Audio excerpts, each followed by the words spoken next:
Well, here's a quick video showing you a few ways that you can desolder a component.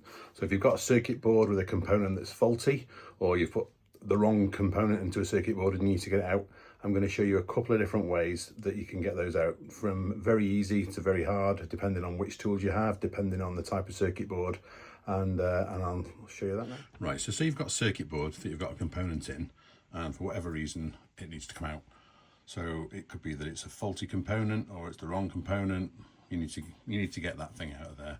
So there's a few different ways you can do it, depending on what tools you've got, what skills you've got, how you want to get it out there. One of the first tricks I always use for this kind of thing is trusty old blue tack. Now, it's probably available in various countries, but I don't know what it'd be called in a different country. The reason that we use some blue tack, very simple. We can just hold that board in place where we want it to stay. So I'm going to stick that down now, and that's pretty much going to stay where it is. Okay. Now, method one is using one of these things, which is a bog standard solder sucker. These are available dirt cheap, £5, something like that, off eBay, AliExpress, local store, wherever you want to get them from.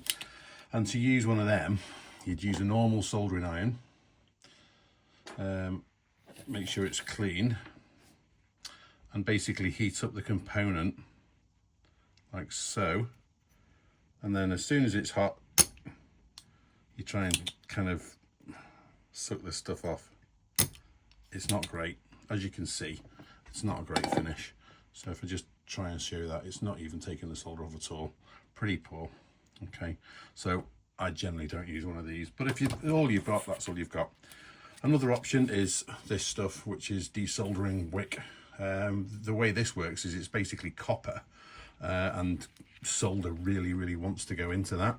So what I do is I get a bit of flux, because flux is very useful for helping with these kind of things. There's various ways of doing it, but I use a paintbrush, believe it or not. Paint it on there. Paint some on the desoldering wick as well. So there's lots of flux everywhere. And then you can have a go at that. Not my preferred method, again, I'll tell you why in a minute, but it's cheap. You can buy this stuff next to nothing as well. AliExpress, eBay.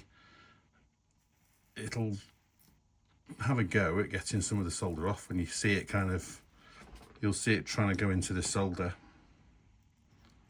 but it's not going to work brilliantly. The reason it doesn't work brilliantly on these kind of things is because it's what's called a through hole board. So that means that the component, as you can see, there's a load of holes in here. The component is actually going through the board. So it's trying to effectively wick solder through a hole, which doesn't particularly work well. This works really well on surface mount stuff. So if you've got a surface mount component, then that'll work really well. But other than that, it's not the greatest thing in the world. So what I do is I have a trusty WEP 948D1 desoldering station. I'm not sponsored by them. This is no product placement, and in actual fact it's quite a generic thing. If you look on AliExpress and you just put in 948D, you'll find various different manufacturers are making it. It's kind of like a generic thing that a few people like badge under their own name, and what that gives you is a desoldering pump like this. Now I set that at 390 degrees Celsius, and this is really useful because it actually vacuums out the solder. Sometimes you need to put a little bit more on than is already there, because the whole thing with soldering is you need kind of conduction of heat between the actual component.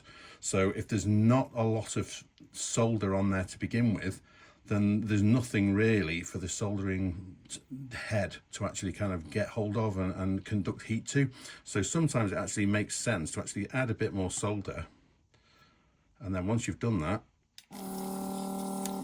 you can usually then do quite a good job of getting this out. And because it's actually a vacuum, it will actually deal with through hole stuff as well. I think that's being picked up all right on the video. I'll check it later. You can hear it as well.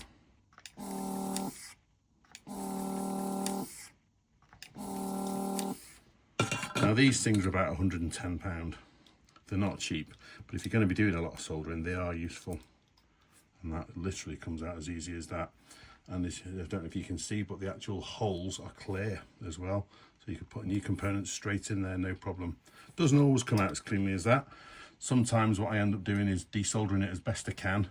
And then if the component comes out and leaves a little bit of solder behind, that's when you can actually then go in with your desoldering wick and kind of clean up whatever's left behind.